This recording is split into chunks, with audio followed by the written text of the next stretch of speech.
போகும்.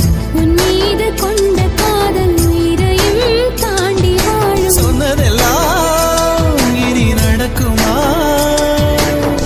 நடக்கும் நடக்கும், நான் கூட சொல்கிறேன்.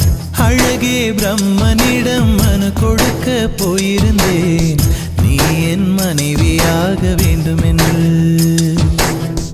ஆண்டு பல காத்திருக்க வேண்டும் என்று அவன் சொன்னான், ஆயுள் வரை காத்திருப்பேன் என்று நானும் சொல்லி வந்தேன். என் ஆசை நிறைவே